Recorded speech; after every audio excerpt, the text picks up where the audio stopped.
Hello दोस्तों, कैसे हैं आप सब। मेरा नाम है नावेद और आप देख रहे हैं मेरे साथ में स्ट्राइक ड्रीम। लाहौर के मुसलमानों ने एक बार अंग्रेजों से कहा था कि हमें मत छेड़ो, अगर तुमने हमें छेड़ा तो तुम्हें चंगेज खान की याद दिला देंगे। इस पर नेहरू जी ने मुस्कुराते हुए कहा था कि अफसोस है मुझे इन मुसलमानों पर जिनको चंगेज खान तो याद है, लेकिन अपनी हिस्ट्री का सबसे बड़ा बादशाह, सबसे बड़ा खलीफा हजरत उमर याद नहीं है। यूरोपियन स्कॉलर का कहना था कि अगर एक और उमर उस वक्त पैदा हुआ होता तो आज पूरी दुनिया में दीन इस्लाम पैदा हो गया होता। हजरत उमर दुनिया के एकमात्र ऐसे बादशाह थे जिन्होंने कहा था कि अगर मेरी हुकूमत के आखिरी कोने में कुत्ता भी भूखा मर जाए तो उसका हिसाब भी मुझे मेरे रब को देना पड़ेगा। बात उस वक्त की है जिस वक्त मुसलमान मटके पर मुंह लगाकर अजान दिया करते थे, सोचते थे कि कहीं कोई अजान को सुन न ले। और मुसलमानों पर इतना ज्यादा जुल्म होता था उस वक्त, क्योंकि उस वक्त मुसलमानों की तादाद बहुत कम थी। तब अल्लाह के नबी हजरत मोहम्मद सल्लल्लाहु अलैहि वसल्लम ने अल्लाह से दुआ की कि या मेरे रब, या तो तू मुझे उमर दे दे या फिर तू मुझे अबू जहल दे दे। इन दोनों में से जिसके नसीब में भी थोड़ी सी हिदायत है तो तू मुझे वो दे दे। तब अल्लाह का हुक्म हुआ कि अबू जहल को हिदायत नहीं देंगे बल्कि हजरत उमर को हिदायत मिल जाएगी। और फिर हजरत उमर मुसलमान बन गए और मुसलमान होने के बाद उन्होंने सबसे पहले कहा कि ये अजान आज के बाद मटके में नहीं दी जाएगी बल्कि सबके सामने दी जाएगी। चलो मक्के की सबसे ऊंची चोटी पे और वहां से जाकर के अजान देंगे। और हजरत उमर ने कहा कि चलो अब मक्के चलते हैं, और मक्के में जाकर के सबको बता दिया कि देखो मैं ईमान लेके आया हूँ, जिसे जो करना है करके दिखाए। लोग अलेक्जेंडर सिकंदर की बात करते हैं जिसने 10 लाख वर्ग किलोमीटर जमीन हासिल की थी, लेकिन उसके बाद भी कोई सिस्टम इस दुनिया को नहीं दे सका। लेकिन वहीं हजरत उमर ने 10 साल में 22 लाख किलोमीटर जमीन को फतह किया था और एक ऐसा सिस्टम बना दिया कि पूरी दुनिया आज उनके सिस्टम को फॉलो करती है। नॉन मुस्लिम में भी कहीं ना कहीं उनका सिस्टम फॉलो होता है। मैं आपको बताता हूँ, उन्होंने सबसे पहले जेल बनवाई और उन्होंने अजाने देने वाले लोगों की तनख्वाहें मुकर्रर कर दी और उन्होंने मस्जिदों में रोशनी का भी इंतजाम किया। उन्होंने अपने शासन काल में एक पुलिस महकमा बनवाया और एक मुकम्मल न्याय की व्यवस्था की।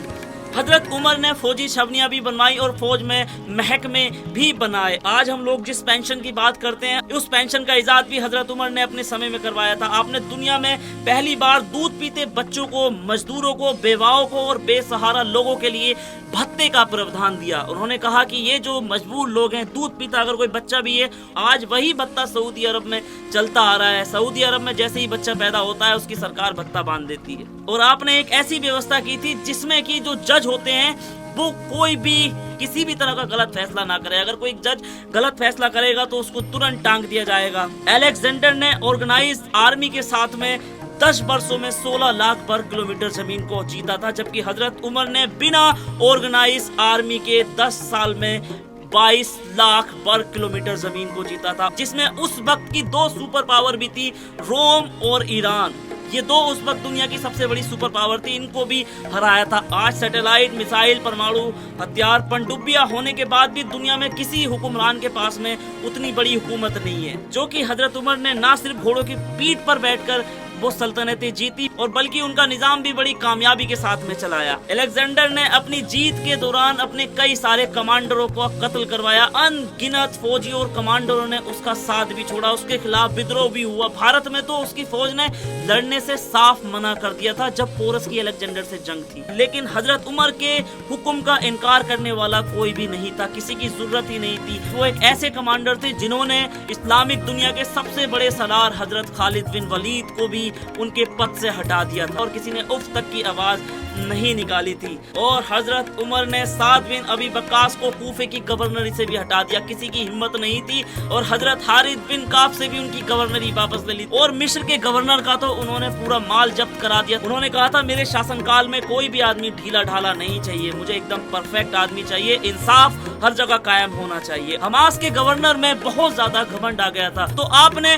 उसको वापस बुलाया और उनसे कहा कि मोटे मोटे कपड़े पहनो, और उन्हें मोटे मोटे कपड़े पहनाकर उनसे कहा अब तुम ऊंट चराओ। किसी की हिम्मत नहीं थी कि कोई उनके हुक्म को मानने से इनकार कर देता। और मैं दावे के साथ कहना चाहता हूँ इस दुनिया के बड़े बड़े इतिहासकारों से कि वो सिकंदर आजम कहलाने वाले अलेक्जेंडर और हजरत उमर के बारे में थोड़ा सा कंपैरिजन करें। सिकंदर मात्र हजरत उमर के सामने एक कंकड़ की मात्र ही दिखाई देगा। सिकंदर की बनाई हुई हुकूमत मात्र 5 साल में ही खत्म हो चुकी थी, जबकि हजरत उमर ने अपने जमाने में जिस जिस जगह इस्लाम का झंडा भिजवाया है, जिस जिस जगह पर उन्होंने फतह हासिल की, वहाँ पर आज भी उन्हीं के बनाए हुए कानून चलते हैं और वहाँ पर अल्लाह अकबर की सदाएं गूंज रही हैं। अलेक्जेंडर का नाम सिर्फ किताबों तक ही सीमित रह गया है, लेकिन हजरत उमर के बनाए हुए कानून इस दुनिया में कहीं ना कहीं हर देश में चल ही रहे हैं किसी ना किसी रूप में। चाहे वो न्यायिक व्यवस्था हो या चाहे चिट्ठी की व्यवस्था हो या चाहे बैंकिंग की व्यवस्था हो, ये सारी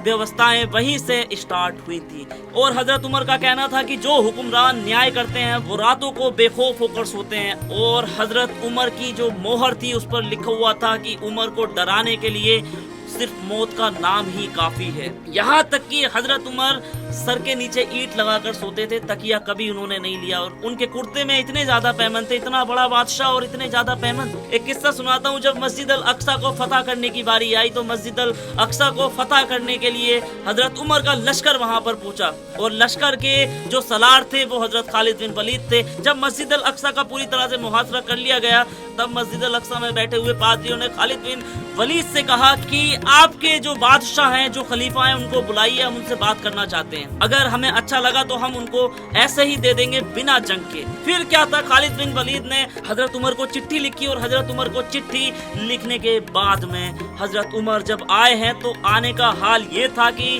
जब हजरत उस शहर में पहुंचे तो हजरत उमर खुद ऊंट चला रहे थे और उनका जो गुलाम था वो ऊंट पर बैठा हुआ था। वो सब जो पादरी थे वो इसलिए तैयार हुए बैठे थे कि यार इतना बड़ा, मतलब इतनी बड़ी सल्तनत का बादशाह यहाँ पे आ रहा है, सोना चांदी हीरे जवाहरात से जड़े हुए आभूषण पहने हुए होगा। लेकिन उन्होंने जब देखा अरे ये तो इन हालात में है, तो उन्होंने अपने आप ही कहा कि ठीक है, हम मस्जिद अल अक्सा को आपके हवाले करते हैं, क्योंकि उनकी किताबों में लिखा हुआ था कि मस्जिद अल अक्सा को ऐसा ही एक बादशाह आएगा जो फतह करेगा, उसके अलावा कोई उसे फतह नहीं कर सकता। ये थी हजरत उमर की पहचान। मुसलमानों, तुमने अपनी तारीख पढ़ना छोड़ दी, इसीलिए आज तुम मार खा रहे हो, आज तुम पिट रहे हो, हर जगह तुम्हारा कुटान हो रहा है, हर जगह तुमको कूटा जा रहा है। तुम अपनी तारीख नहीं पढ़ते। ऐसे लाखों किस्से हजरत उमर के भरे पड़े हैं। मैं अगर सारे पे वीडियो बनाने लगा तो फिर वीडियो बहुत बड़ी हो जाएगी। तो ठीक है, मिलते हैं अगली वीडियो में। अगर यहाँ तक आ ही गए हैं तो प्लीज चैनल को सब्सक्राइब करें, लाइक शेयर करें, इस वीडियो को ज्यादा से ज्यादा लोगों तक शेयर करें। Thank you so much. मिलते हैं अगली वीडियो में।